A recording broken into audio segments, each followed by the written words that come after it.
Hello, I'm Rick Phillips, and I'm here with John Abberger, the Artistic Director of the Toronto Bach Festival, to do a pre-concert interview about performance practices for the live stream concert that will take place at the Isabel Bader Centre at Queen's University in Kingston, Ontario.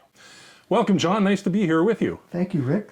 We want to talk about authentic performances, period instruments, historically informed performances. You know, we hear these terms all the time, along with the term performance practices, but what do they mean? Well, historically informed performance, Rick, is a core value of the Toronto Bach Festival. We believe that understanding the context of the music, the world in which it was created, produces a better and more satisfying performance. When did this movement crop up or develop, and why? What's the purpose behind it? Well, as I say, the purpose behind it is to produce a more vivid, beautiful, and direct performance of the music. It began most recently in the late 60s and early 70s in Europe. Now, in the 19th century, people played music as music, and they played contemporary music and they played old music the same way they played that music.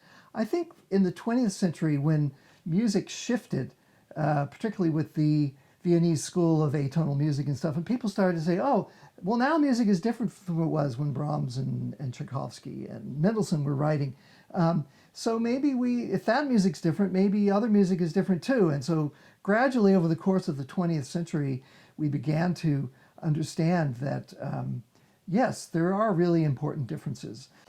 Would you say that part of it, the reason it cropped up in the 20th century, John, is the fascination with science and technology and reason and all those sorts of things that is part and parcel of the 20th century, that we wanted to go back and find out more and be more scientific about our art form? Yeah, I think so. I can say that. So I think like the whole notion of objective research, something that is very much a part of the 20th century zeitgeist, the 20th century approach to understanding the world, right? So, as I say, in the late 60s in Europe and particularly in the 70s, people started to say, well, what if we look into how people thought about music in the 18th century? And then they started to realize, oh, it was actually really different from the way people thought about music 100 years later in the 19th century, or especially in our own time. So who are some of the groups that cropped up in the 70s, late 60s and 70s? Well, that's a good question. Let's see. There's certainly the Concertus Musicus in Vienna. The grandfather of them all, almost. Nicholas Harnoncourt was an amazing, amazing musician. Absolutely, he was one of the grandfathers, together with Gustav Leonhardt in Holland and Franz Bruggen, and then on to Christopher Hogwood in London. He was, of course, a big pioneer. Yeah. Some amazing recordings that were made of Vivaldi and Bach and Handel and in North America, it took a little bit longer, but not much. Right, we were a little bit behind, but things started to move along. And Tafelmusik was founded in 1979. Really? The first one, one of the first ones in North America, not just Canada, isn't it? I think that's absolutely true, yeah. I mean, there's an orchestra in San Francisco that was close on its heels. And we've got Boston Baroque. Boston Baroque. Right. Any number in Montreal. That's right. Right, yeah. Montreal, quite an active center. Yeah. Not so much in New York, but... yeah, that's one of the fascinating things, isn't it? True. Boston was a huge center for this kind of research and understanding of early music, as it came to be called. You know, I used to live in New York, and I'm not quite sure why New York didn't. New York, the critical climate, I think, was a big part of that, actually. The critical climate was very hostile from some of the institutions, like the New York Times. Yeah. Okay, so we've established that the reasons why, and here in North America, Tafelmusik, now the Toronto Bach Festival, has developed in the last 5 years. What are some of the aspects of performance practices that you need to consider, both as a performer and as an artistic director? Well, we need to consider a whole variety of things. What instruments did the musicians use in Bach's time? How did they think about music? How did they interpret the music? What did the notation mean to them? What did the ornamentation mean to them? Were they expected to add things that weren't written? Then we can understand the theoretical climate. What did people see as music's role in society? And finally, we really need to consider where was the music performed? What kind of spaces was it performed in? And all those things can inform how we perform it. How do we find out what instruments were used in the Baroque period, and or the things you've just mentioned, the list that you just mentioned? How do we research it? Right. Well, we're lucky that in Europe there are many fine museums of instruments, particularly in Nuremberg, which was a huge center for the production of musical wind instruments. There's an amazing collection of instruments. So we have historical keyboards, harpsichords, clavichords. We've got all manner of woodwinds and brass originals in these museums.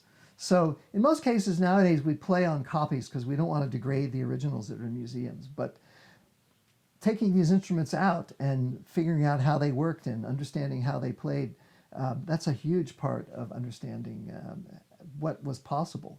So, John, let's take the oboe. What would the difference between an 18th century oboe and a modern oboe? Well, an 18th century oboe has 2 keys and 6 holes, and the modern oboe has 20 to 25 keys. Every hole is covered with a key. It's got a whole variety of extensions to expand the reach of tone holes that you can't cover with your fingers by themselves. So it's a much more mechanical, almost industrial, if you will, instrument. I mean, I do think the Industrial Revolution in the 19th century had a huge effect on everything, every aspect of human existence. Yeah, and musical design and construction was really key. Yeah, that's true, particularly at the beginning. Yeah. So you have more keys and holes and so on and so forth. But what does that do for you as a performer or as a musician? Does it allow you to play more keys, play a broader range of notes? Well, the expansion of the key work on the oboe certainly made it into a more an oboe that could play in any tonality, whereas the period oboe is limited to a more narrow range of tonalities. What other treatises or manuals do we rely on for those kinds of things? So we start with the instruments, and we try to understand how they work and how they might be played. And of course, there's a fair amount of guesswork there, but still, there's a lot we can learn from the instruments. They can teach us a lot. The period oboe, in the case of the string instruments, many of them were altered in the 19th century to have more tension, to play louder, and to play at higher pitches. And so putting those instruments back to the way they were, we find a different sound world emerges, just as it does with the oboe. There is a lot of written material about instrumental instruction manuals, and a lot of those went into a lot of aspects of music, not just playing that specific instrument. So there are 3 really famous ones. Johann Joachim Quantz's treatise on playing the flute. There is the True Art of Playing Keyboard Instruments by Carl Philipp Emanuel Bach, one of Bach's eldest sons. And then there is Leopold Mozart's Violin School, which details string playing. Now, these are all in the middle of the century, but they're in general very conservative treatises. They're really looking back at how music was played in the previous 50 years. So it's quite fascinating. What about vocal and choral music? How do we study? Is it the same as it is today? Has it changed the instruments? Yeah, it's certainly changed.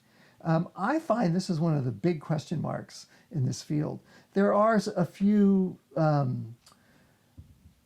treatises written about singing, and they talk about vocal production a little bit, and they talk about a lot about ornamentation and things like that.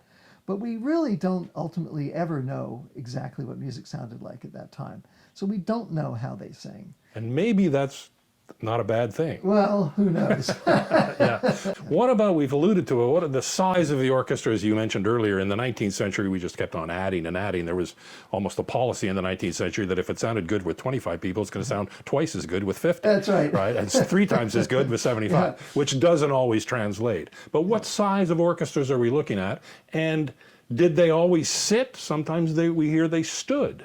They probably stood. Yeah? They probably didn't sit. Why is that? Why did they stand? I think it was unique to any individual space. Like the gallery is relatively small. If you don't have a chair, you have more room, you can move around. The really interesting thing that the Bach research has shown recently is that Bach called his musical ensemble the chorus musicus. And he actually explains, if you're willing to understand it on his terms, that so I've got all these musicians and they can all sing, and many of them can play instruments.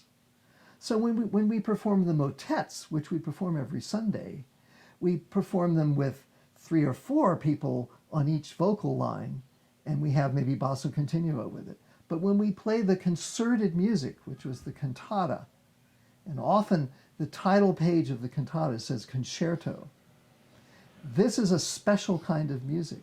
Now we've got probably more instruments than singers. So we've got at least 2 violins on a part, maybe more. That part is actually very unclear. And we've got a variety of wind instruments, brass instruments, maybe trumpets, timpani, maybe not. And we've got 4 singers. So my best singers sang these cantatas. Wouldn't there be an imbalance, though, if you had only 4 singers to the orchestra of 20? Well, not if you had period instruments, and they're not nearly as I loud see. as modern instruments. Right. And then you've got the 4 singers see. standing at the edge of the gallery. And again, a lot of the iconography that we can reference shows exactly that. Yeah. And the vibrato, coming back to that, to continue your point, probably very little vibrato, which would have meant the choir would have blended easier with fewer voices. Precisely. Right? With fewer voices and no vibrato, you can hear these very, very intricate contrapuntal lines that Bach was so fond of writing very, very clearly, very, very clearly. And that's, again, that's what we're looking for with historical performance practices. That's what we're looking for at the Toronto Bach Festival, to give a performance with clarity and imagination. Okay, John, well, this is all very fine and very interesting, but isn't there a danger that we're doing everything very academically correct, and we've done our research properly, and we've gone back and looked at the treatises, and we're doing this to the best of our knowledge, the way that Bach would have wanted to do it, but the music doesn't seem to have any kind of emotion or expression or message to it. Isn't there a danger in this?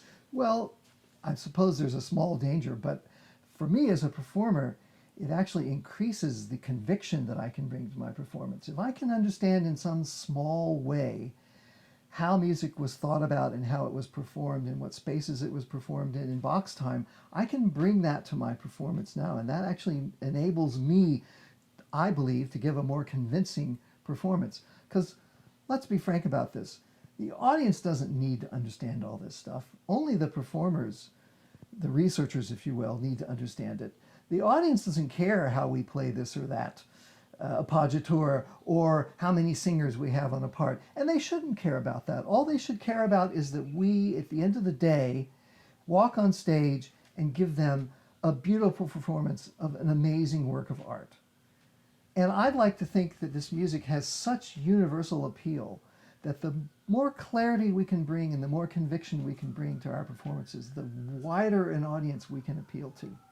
And here in Toronto, with the Toronto Bach Festival, that's important because we have a diverse audience, don't we? We have an incredibly diverse city. It's one of the wonderful things about being in Toronto. And I'd like to think that this music can transcend any number of cultural barriers. It appeals to everyone, to me, universally. Thank you, John. This has been very interesting. I've been speaking with John Abberger, the Toronto Bach Festival, the artistic director, about performance practice and how it applies to him as a performer and now an artistic director. We are at the Isabel Bader Centre in Kingston, Ontario, and now it's time to enjoy the concert.